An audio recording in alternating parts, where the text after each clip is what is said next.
Hi guys, welcome back to the channel. I am Vidushi Shanker and today I'll be sharing my CUET journey with you all. Also, I'm sorry this video might be a little longer than the usual ones. So I would recommend that watch it on 1.5 speed if you are short on time, but then sit through the entire video because it might be helpful. Now a lot of our juniors are going to appear for this exam next year and they are slightly confused about how to start, what should be our preparation strategy, etc. So I'll be covering my entire journey under some of the subtopics that I have here. I would be referring to the phone and guide you through my preparation strategy and what I followed and what worked for me, and hopefully give some tips and tricks that might be helpful for you.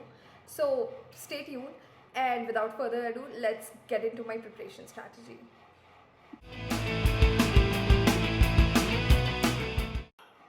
Alright, so I appeared for my CUET in two phases. First one was on 16th July and second on 5th August. I appeared for English general test and 3 domains from humanities because I come from humanities background. These were psychology, political science and history. Now I would run you through my preparation strategy for each and every one. General test, to be very honest, I wanted to apply for BA Honours Psychology, and for my course general test is not needed. So I did not prepare for general test at all. However, for all the others, I did prepare a lot because it was the first time it was happening. I did not know what would be the level, so I gave my best.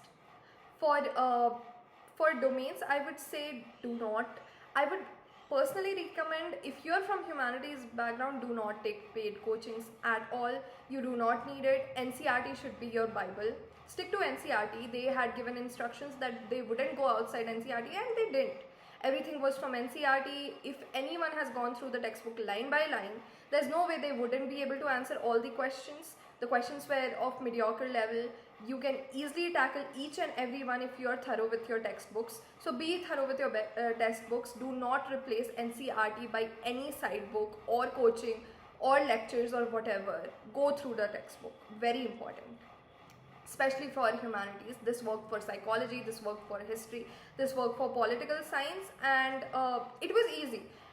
I wouldn't say that you have to do too much for any of these. Make notes. They tend to go for boxes or hidden information in the textbook. Nothing is outside from the textbook, but then within the textbook you do need a thorough reading because they actually pick out the questions from boxes or timelines that you tend to ignore. There were a lot of questions from timelines and special boxes, etc. Do not miss them.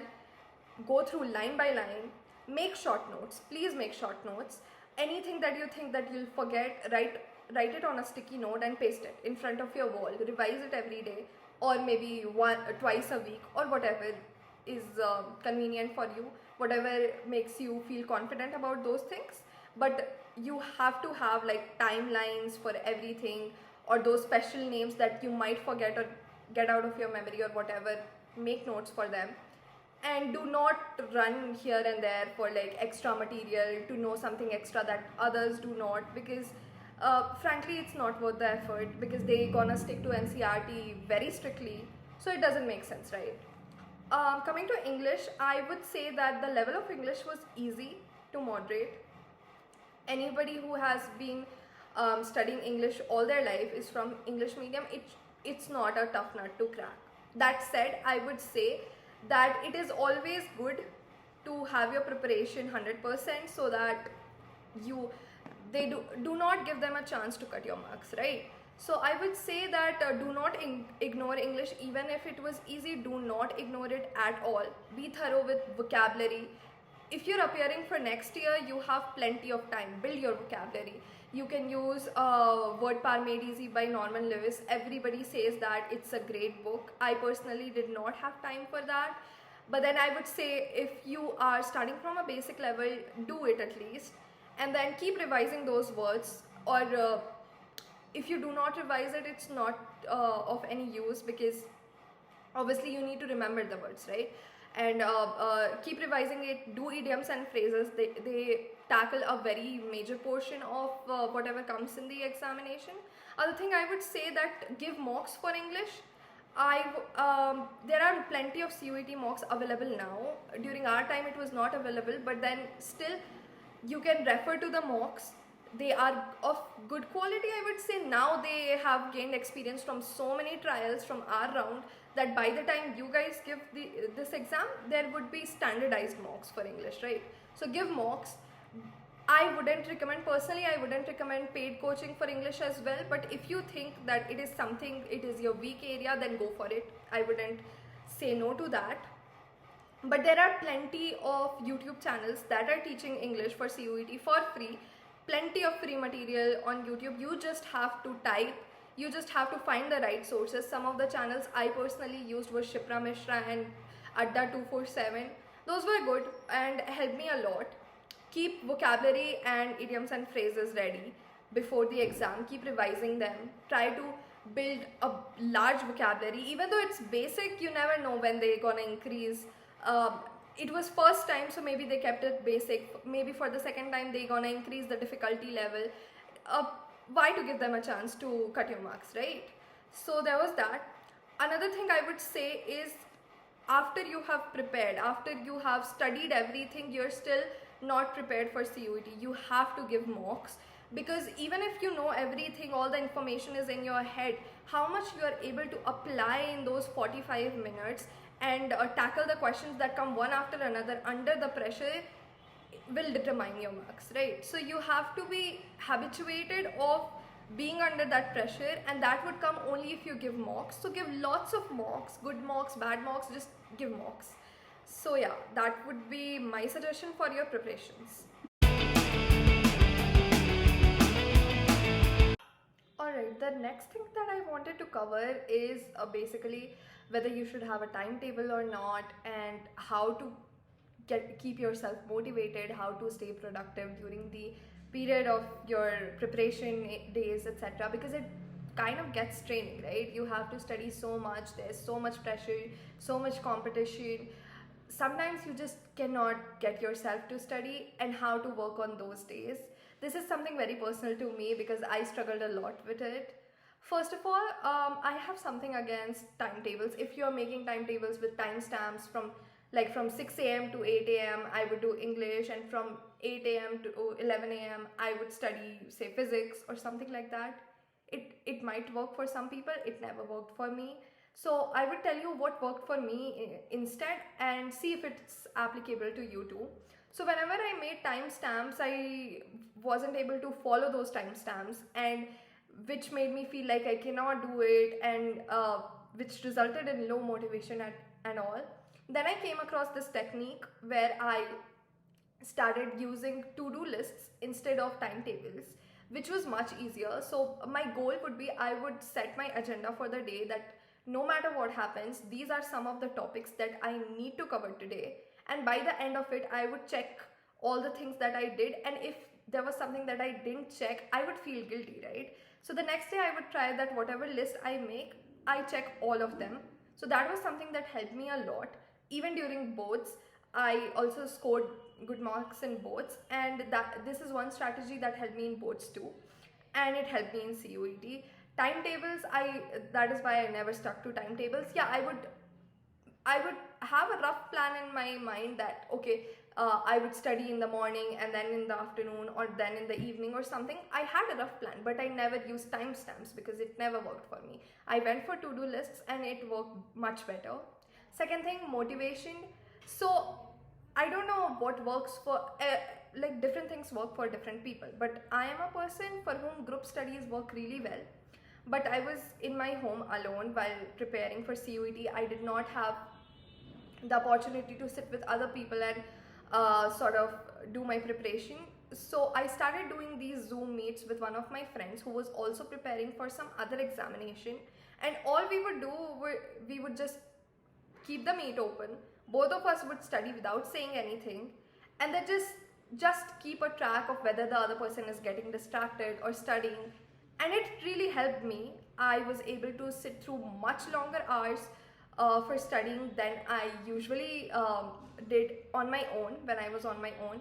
And I also saw that whenever I was getting distracted or I was not able to concentrate, my friend would gently remind me that I need to go back to studying. So that was something very helpful. If you can find a study buddy, please do. even if you do not find them in real life, you can find them online and do Zoom meets or Google meets, and just set the agenda that okay, 5 hours today we would be on meet, and then we would study, and if either of us gets distracted, the other would remind him, right? So this gives you a purpose. This also gives you a sense that someone is watching, or someone is judging you if you do not study. So yeah, that is something that kept me motivated and productive for a long period of time. Third thing, productivity. I think I personally had maximum productivity from myself when I followed the Pomodoro technique. If you do not know Pomodoro technique, just Google it online, or maybe search on YouTube. So it's basically a technique where you work for like specific minutes and then take breaks. Sometimes there are also music in the background if you are following some kind of study streaming channels. There are plenty of them available on YouTube. That is a tool that is free of cost, and you should be using it. Like, why would you not use such a useful tool that is free of cost? Come on, make use of your YouTube. One channel that I really liked was the Sherry Formula. I'll link it. And I personally, there's one Pomodoro that works, that is a work for 25 minutes and then take 5-minute break. But I think 25 minutes was too less of a time for me. It would take me 20 minutes to get into the flow, and then there was time for break already. So instead I used the 50-minute work and 10-minute break technique, which worked for me much better. So these are some of the techniques that kept me motivated or productive, whatever you say, and helped me through my journey. Hopefully it will help you too.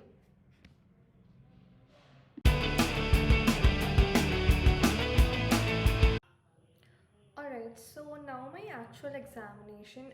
So like I said, my exams took place on 2 days. First on 16th July, which was also nice, and on 5th August, that was also pretty smooth. A lot of people, if you have been keeping up with CUET news, you would know that a lot of people faced a lot of problems. There were so many disturbances on the side of NTA, but thankfully for my exam everything went smoothly, and I was able to appear for all the exams on time, and my admit cards also came on time. So personally I did not face any issue for that. Some of the tips and tricks I would suggest is that go through the instructions carefully, like whatever the instructions they have given, follow it strictly. Do not try to skip any step, or please do not try to cheat. And yeah, just keep calm, and take good sleep right before examination, eat well, and keep the peace of your mind, and just go perform your best.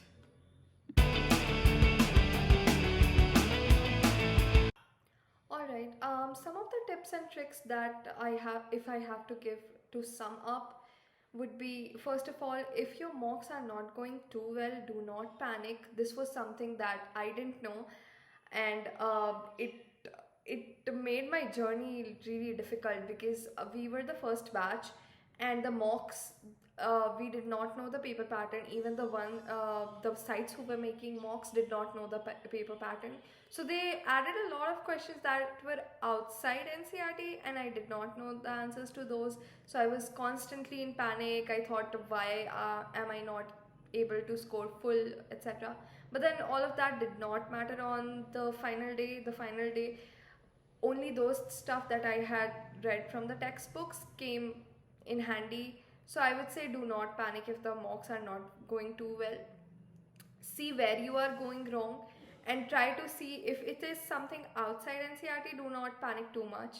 Second thing I would say, so a lot of my known tools, even if they needed just 3 domains, they took more than 3 domains and appeared in more exams, because they thought whichever goes the best, they'll count those.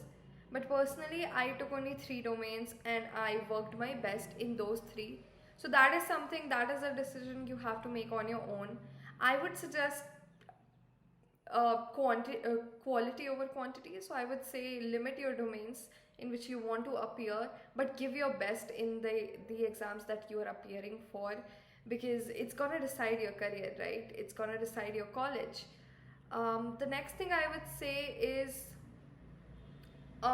make sure that all the questions that you're attempting, um, do not, like, be very thorough about your accuracy. Do not attempt anything just because you feel like it. Be very sure, because there's negative marking and all. So keep that in mind. Yeah, that's it, I think. And I hope you all were able to gain some insight from my journey. Again, I would like to warn that this is something that worked for me, might not work for everybody else, and might even backfire for some people. So try and test what works for you. Take whatever you feel is applicable to yourself, and I hope I was able to help. Thank you. Like and subscribe if you really like the video.